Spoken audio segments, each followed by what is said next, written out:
The Secret Destiny of America by Manly P. Hall. Chapter 1. The Origin of the Democratic Ideal. World democracy was the secret dream of the great classical philosophers. Thousands of years before Columbus, they were aware of the existence of our Western Hemisphere and selected it to be the site of the philosophic empire. The brilliant plan of the ancients has survived to our time, and it will continue to function until the great work is accomplished. The American nation desperately needs a vision of its own purpose. America cannot refuse the challenge of leadership in the post-war world. Mere physical reconstruction of ravaged countries and the reorganization of political, economic, and social systems is the lesser task we will face. The larger problem and the great challenge is in how to set up a new order of world ethics firmly established on a foundation of democratic idealism. Experts in various fields have already submitted programs designed to meet the needs of those nations whose way of life has been disrupted by war. But with the failing common to specially trained minds, these planners incline to think mostly in the terms of their own particular interests. As yet, no one has touched the fundamentals of international ethics. No one has advanced a working plan securely based upon a broad, deep, and sympathetic understanding of the human being and his problems. The thinking has been in the dual fields of power politics and material economics, with remedies expressed in terms of charts, blueprints, patterns, and industrial programs.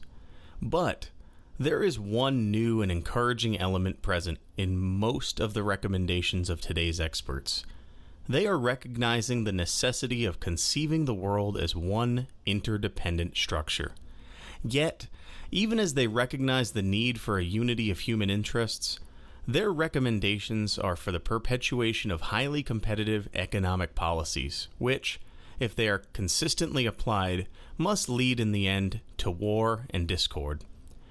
It is not an easy task to unite the efforts of the human race toward the accomplishment of any common good. Mankind in the majority is selfish, provincial in attitude, and concerned primarily with personal success and acquiring creature comforts. It will not be possible to build an enduring peace until the average man has been convinced that personal selfishness is detrimental to personal happiness and personal success.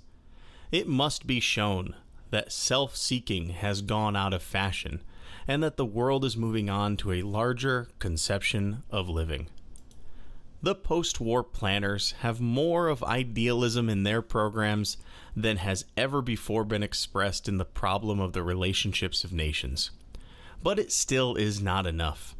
A clear and complete statement of a world purpose is required. A world dream great enough to inspire unity of world effort. These are the days of America's opportunity to lead a still troubled mankind toward a better way of life. If we meet this challenge, we will ensure not only survival of our nation for centuries to come, but we shall gain the enduring gratitude of our fellowmen, and Americans will be remembered to the end of time as a great enlightened people. It is not enough that we solve particular problems. We must solve the very cause of problem itself. Wars, depressions, crime, dictators, and their oppressions are the symptoms giving clear indication of a greater ailment.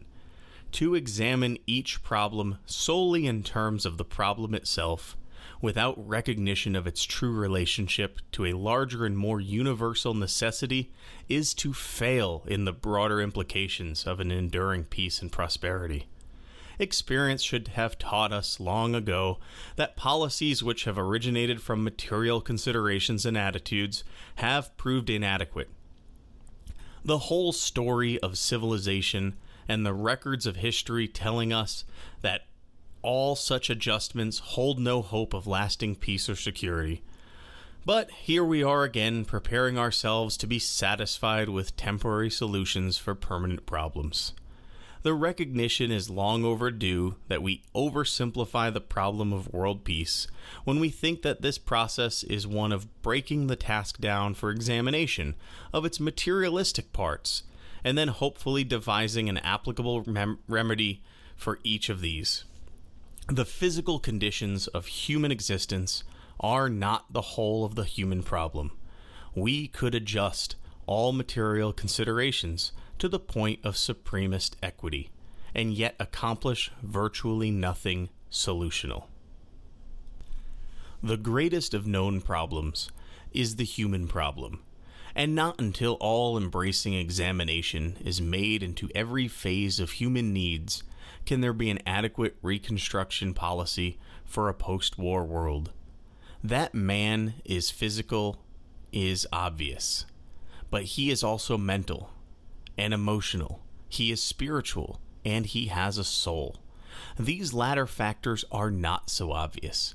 What to do about them is not so easy, for they are difficult to understand, and even more difficult to classify and reduce to a working pattern. We, as builders of a civilization, will have to learn that only when equal consideration is given to each of these elements of man's nature will we arrive at the solutions for the disasters into which men and nations precipitate themselves. Our post-war reconstructors, ours, if not by our selection, at least with our consent, are not outstandingly qualified for this broader task. Few indeed are the statesmen and politicians who have any conception of man as a spiritual being. And as for military leaders, they are primarily disciplinarians, invaluable as such in times of war, but not at all emotionally geared to problems of individualistic peacetime character. And world planners, recruited from among our industrial leaders, it must be admitted, are not generally informed on the workings of the human psyche. Those who have made the study of human conduct their life work, the sociologists, have little scientific knowledge of the hidden springs that animate that very conduct into its amazing diversity of manifestations. And if a word is to be said for bringing in the clergy, it might be that the theologian planner who will be truly useful will be one who acquires at least some knowledge of the science of biology. We are displaying a woeful lack of vision in the way we fumble with the eternal laws of life. It is not enough that we now hopefully create a setup permitting men to give allegiance with their minds or to serve faithfully with their bodies. We must someday face the truth that man is inevitably and incurably an idealist, for this is the truth that will set us free. Man's need is for the idealistic content of his nature to be properly nourished. Then his whole consciousness will impel him to right action, and then no more will our laws fail, treaties be broken, and the rights of man stand violated. The American nature desperately needs a vision of its own purpose. It must conceive it in a generous idealism, great and strong enough to bind thoughtless and selfish persons to something bigger than themselves. It must recognize that it is in the intangible ideal that the foundations are laid for all seeable good, must know that the truly practical course and the course of hard realism for America is the one that is laid basically in a generous idealism. This is more than an indicated course. It is one that we inevitably must follow, guided by the hand of destiny. Believing this to be so, I dedicate this book to the proposition that American democracy is part of a universal plan. Our world is ruled by inflexible laws which control not only the motions of the heavenly bodies, but the consequences of human conduct. These universal motions, interpreted politically, are impelling human society out of a state of autocracy and tyranny to democracy and freedom. This motion is inevitable, for the growth of humans is a gradual development of mind over matter, and the motion itself represents the nature and reasonable unfoldment of the potentials within human character. Those who attempt to resist this motion destroy themselves. To cooperate with this motion and to assist nature in every possible way to the accomplishment of its inevitable purpose is to survive. Thousands of years before the beginning of the Christian era, many enlightened thinkers discovered the will of God as expressed through nature in the affairs of man.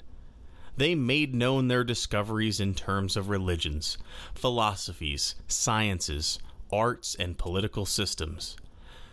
These first statements are now the admired monuments of ancient learning. Available to men of today, they are generally ignored.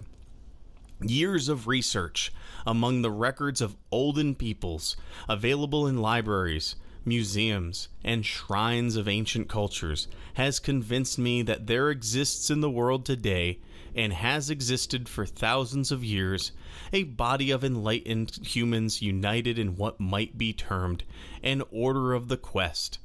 It is composed of those whose intellectual and spiritual perceptions have revealed to them that civilization has a secret destiny.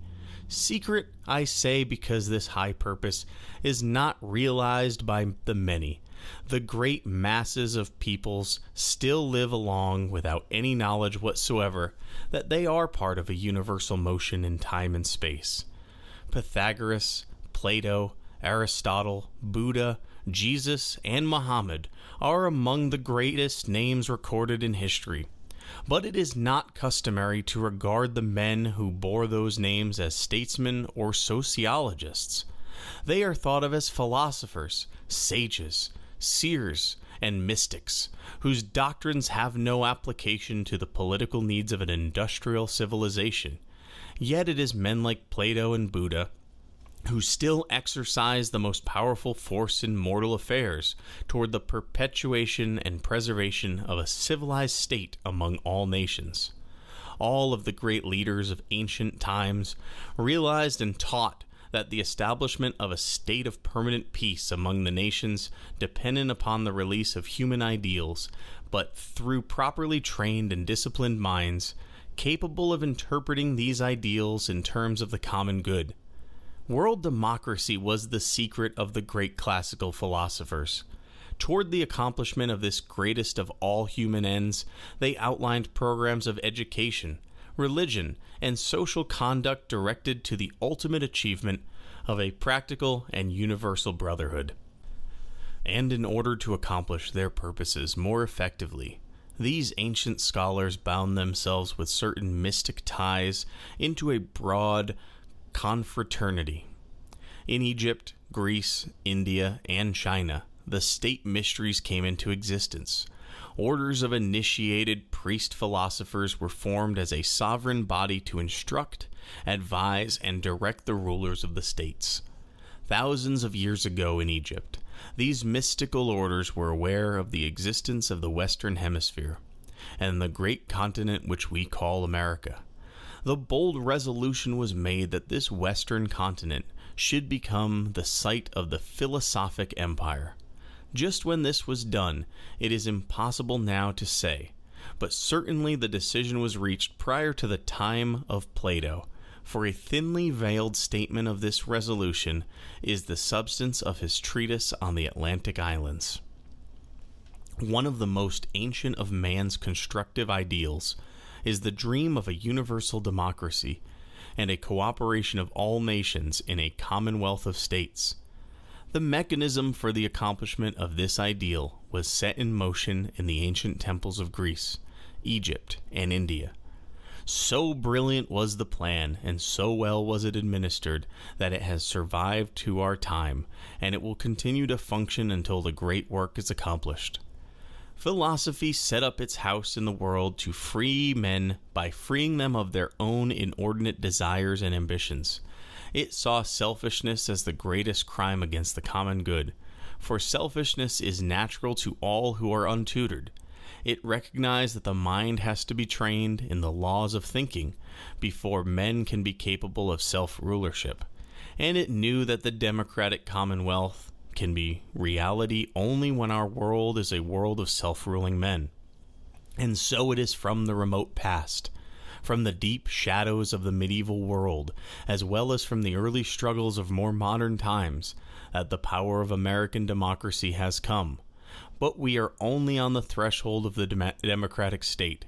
Not only must we preserve that which we have gained through ages of striving, we must also perfect the plan of the ages, setting up here the machinery for a world brotherhood of nations and races. This is our duty and our glorious opportunity. It seems to me that the basic plan for the post-war world should be one solidly founded in this great dream of universal brotherhood. It is not enough to work on the problem solely in terms of politics and industry. The formula must express a broad idealism, one which appeals to the finest institutions of man, and one universally understandable by all who have lived, dreamed, and suffered on this mortal sphere.